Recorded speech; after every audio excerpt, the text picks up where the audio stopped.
रहीम अस्सलाम वालेकुम dear friends, welcome to my YouTube channel the world of mathematics and craft. आज हम class 9 के यूनिट नंबर 1 के फर्स्ट टॉपिक मैट्रिक्स के बारे में डिस्कस करेंगे। सबसे पहले मैं आपको बताऊंगी कि मैट्रिक्स होता क्या है, इसकी फॉर्मेशन कैसे होती है और इसके सारी डिटेल्स आज हम इस लेक्चर में डिस्कस करने वाले हैं। एक मैट्रिक्स जो होती है वो रेक्टेंगुलर रे होती है रियल नंबर्स की। एक मैट्रिक्स जो होता है उसे हम ब्रैकेट्स के अंदर क्लोज करके लिखते हैं और इसमें जो है ये सारे रियल नंबर्स होते हैं, जैसे 1 3 4 2 5 6, ये सारे हमारे पास क्या हैं, रियल नंबर्स हैं। जब हम कुछ नंबर्स को इस तरह ब्रैकेट की फॉर्म में बंद करके लिख देते हैं और वो रियल नंबर्स भी होते हैं तो वो हमारे पास मैट्रिक्स कहलाते हैं। इस तरह की क्लोज ब्रैकेट्स के नंबर्स जो हम ब्रैकेट्स के अंदर बंद करके लिख देते हैं तो वो हमारे पास मैट्रिक्स बन जाता है। जैसे कि इसमें अब हम देख रहे हैं कुछ नंबर्स हॉरिजॉन्टली लिखे गए हैं, कुछ नंबर्स वर्टिकली लिखे गए हैं। ये जो हॉरिजॉन्टली नंबर्स लिखे गए हैं ना, इनको हम कहते हैं रोज। इन्हें हम क्या कहते हैं, रोज। जैसे कि आप यहाँ देख रहे हैं, यहाँ एक दफ़ा एक लाइन कंप्लीट हुई है, सेकंड टाइम एक लाइन कंप्लीट हुआ है, तो यहाँ ये फर्स्ट रो हो गई, ये क्या होगी, सेकंड रो। अब ये टोटल मिला के 2 रोज बन गई हैं। इसका मतलब इस मैट्रिक्स में ना हमारे पास नंबर ऑफ रोज जो है ना वो हमारे पास है 2। अब देखते हैं वर्टिकली इसमें कितने कॉलम्स हैं, 1 2 3। इसमें टोटल नंबर ऑफ कॉलम्स जो हैं वो 3 है, तो हम यहाँ लिख देंगे columns, number of columns is equal to 3। तो यहाँ टोटल, यहाँ जो लाइंस वर्टिकली रिप्रेजेंट होती हैं उन्हें हम कॉलम्स कहते हैं, जो हॉरिजॉन्टल लाइंस होती हैं उन्हें हम रोज कहते हैं। जिस तरह के हमने एक मैट्रिक्स सेलेक्ट किया था, यहाँ 2 नंबर ऑफ रोज थी और 3 नंबर ऑफ कॉलम्स थी। तो अब मैं आपको बताती हूँ एक मैट्रिक्स का ऑर्डर कैसे लिखते हैं। अब जाहिर बात है, जब हमने कोई चीज़ लिखी है तो उसको तरतीब देने का कोई ना कोई तरीका तो होता है ना। इसी तरह एक मैट्रिक्स को तरतीब देने के लिए हम ऑर्डर ऑफ मैट्रिक्स की टर्म यूज़ करते हैं, order of matrix. Order of matrix हम कैसे लिखते हैं, ऑर्डर ऑफ मैट्रिक्स के लिए हम रिप्रेजेंट करते हैं नंबर ऑफ रोज को m से और नंबर ऑफ कॉलम्स को हम रिप्रेजेंट करते हैं n से। तो ऑर्डर ऑफ मैट्रिक्स लिखने का तरीका ये होता है m/n। जो m है वो रोज को रिप्रेजेंट करती है, n जो है वो कॉलम्स को रिप्रेजेंट करती है। जैसे कि इस मैट्रिक्स में नंबर ऑफ रोज 2 थे और नंबर ऑफ कॉलम्स 3 थे, तो हम लिखेंगे m की जगह 3, m की जगह 2 सॉरी, क्योंकि ये नंबर ऑफ रोज थे और नंबर ऑफ रोज जो हमारे पास 2 थे, बाय n जो है नंबर ऑफ कॉलम्स है। तो ये m/n का मैट्रिक्स है, यानी 2/3 का, क्योंकि यहाँ 2 रोज थी 3 कॉलम थी। इसी तरह हर मैट्रिक्स के लिए सबसे पहले आप देखेंगे उसमें नंबर ऑफ रोज कितने हैं, फिर आप देखेंगे नंबर ऑफ कॉलम्स कितने हैं। सबसे पहले आप नंबर ऑफ रोज लिखेंगे, फिर आप नंबर ऑफ कॉलम्स लिखेंगे। मैं आपको यहाँ एक और एग्जाम्पल लेकर समझा देती हूँ। एक और एग्जाम्पल ले लेते हैं एक मैट्रिक्स की, कोई भी ले लें, 2 4 5 6 7 8 9 10 11। ठीक है, अब देखते हैं इसमें नंबर ऑफ रोज कितने हैं, गिन लें। ये एक लाइन कंप्लीट हो गई, ये सेकंड, ये थर्ड। तो इसमें नंबर ऑफ रोज हैं आपके पास 3, यानी नंबर ऑफ रोज आपके पास हैं। नंबर ऑफ रोज को मैंने आपको अभी समझाया किससे रिप्रेजेंट करते हैं, m से, तो वो हमारे पास m है और वो हमारे पास है 3। इसी तरह सेम नंबर ऑफ कॉलम्स,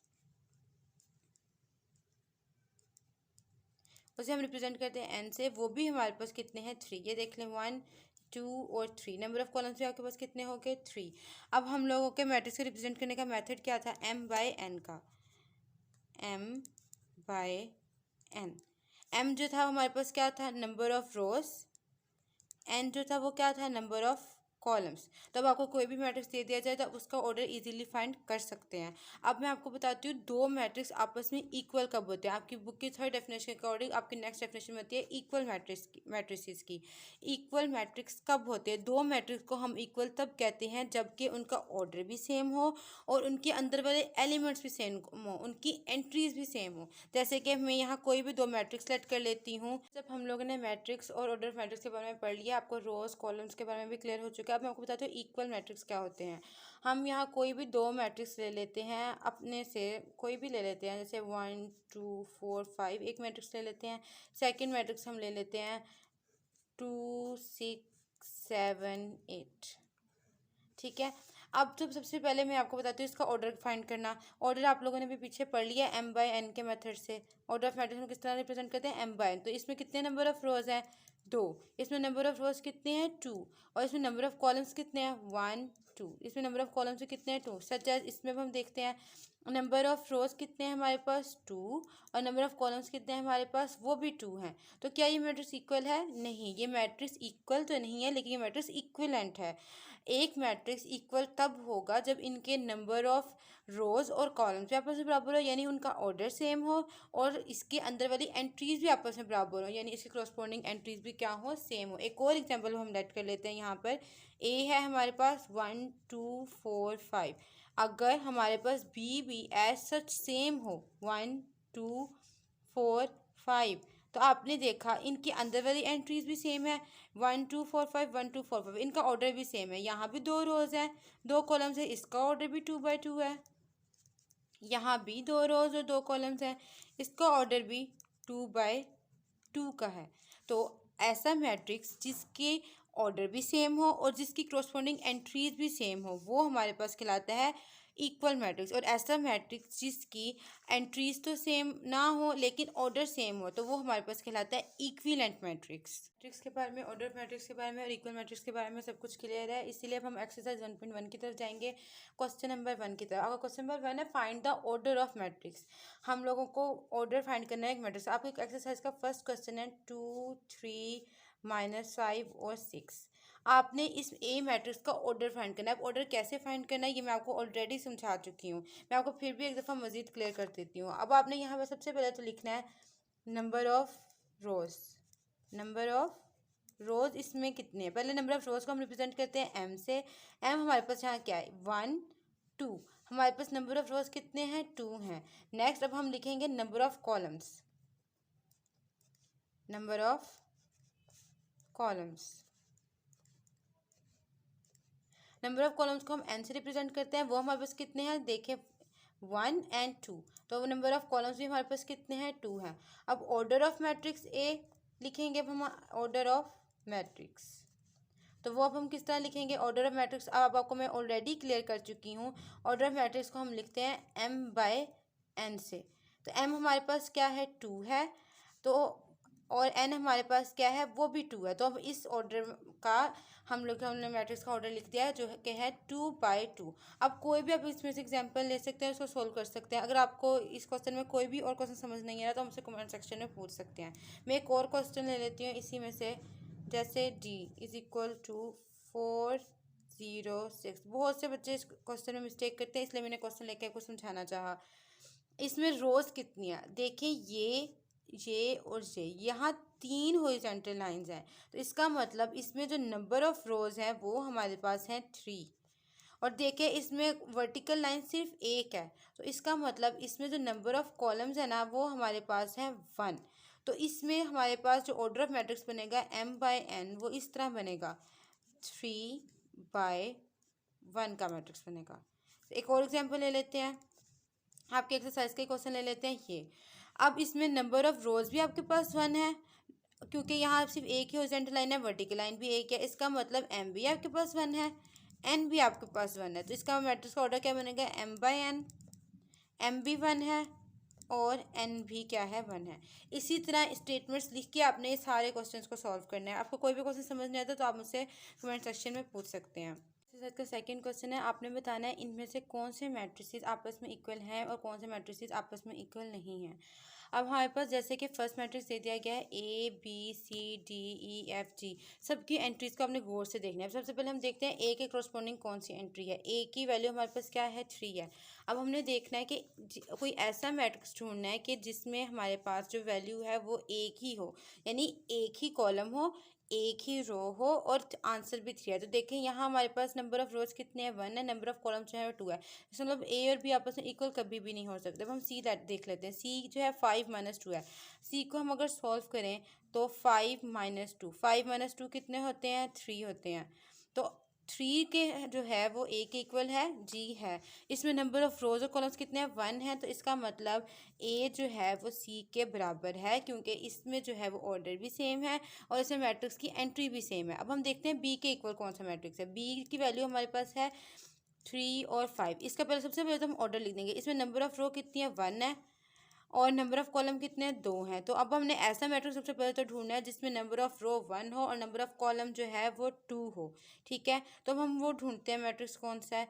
तो ये देखें, डी जो है वो हमारे पास 5 और 3 है, आई जो है वो हमारे पास 3 और 3+2 है। तो इसका मतलब डी की जो नंबर ऑफ रोज है वो 1 है और नंबर ऑफ कॉलम्स जो है वो 2 है। इसका मतलब डी और बी के जो है करस्पॉन्डिंग एंट्रीज भी सेम है और इसमें नंबर ऑफ रोज और कॉलम्स भी सेम है। आई का मैट्रिक्स देख लें, आई में जो है वो नंबर ऑफ रो भी 1 है, नंबर ऑफ कॉलम जो है वो हमारे पास 2 है। और आई का जो मैट्रिक्स है अगर हम इसे सॉल्व करें तो ये समहाउ इस तरह बनता है, 3+2 कितने हो जाएंगे, 5।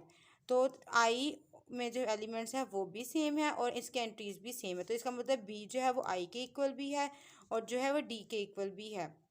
अब हमारे पास मैट्रिक्स कौन से बच गए हैं, हमारे पास जो मैट्रिक्स बचे हैं वो हमारे पास बचे हैं ई, एच, एफ और जी। अब हम देख लेते हैं ई के इक्वल कौन सा। ई और एफ तो सीधा सीधा, ई और एच तो सीधा सीधा इक्वल। अब देखें इसमें नंबर ऑफ रोज भी 2 हैं और नंबर ऑफ कॉलम्स भी 2 हैं, नंबर ऑफ रोज भी 2 हैं, नंबर ऑफ कॉलम्स भी 2 हैं। अब इसमें जो एंट्रीज है वो भी सेम है, यहाँ भी 2×2 का मैट्रिक्स है, यहाँ भी 2×2 का मैट्रिक्स है। तो इसमें तो डिस्कशन की ज़रूरत है ही नहीं।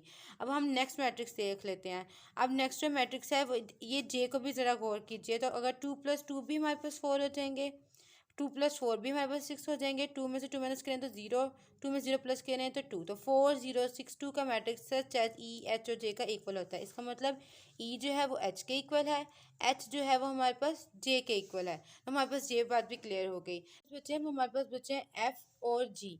तो एफ के जो एलिमेंट्स हैं वो हमारे पास कितने हैं, 2 और 6। अगर हम गौर करें तो इसका ऑर्डर भी हमारे पास नंबर ऑफ रोज 2 है, तो इसका ऑर्डर हमारे पास 2/1 बनेगा। इसमें देखिए 3 में से 1 माइनस करें तो क्या आ जाएगा, 2, 3 में 3 प्लस करें तो क्या आ जाएगा, 6। 2 और 6 एज इट इज सेम है, नंबर ऑफ रोज 2 हैं तो नंबर ऑफ रोज का क्या आ जाएगा, 2, नंबर ऑफ कॉलम्स क्या है 1 है तो ये भी क्या आ जाएगा, 2/1। इसका मतलब ये और ये मैट्रिक्स इसकी आपस में तादाद भी सेम है, इसकी कॉरस्पॉन्डिंग एंट्रीज भी सेम है और इसकी जो है ऑर्डर भी सेम है।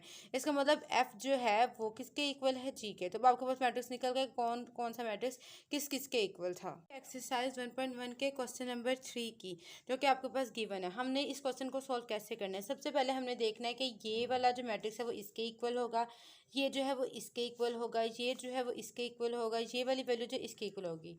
ठीक है, अब हम यहाँ लिख लेंगे a+c=0, a+2b=-7, c-1=3, 4d-6=2d।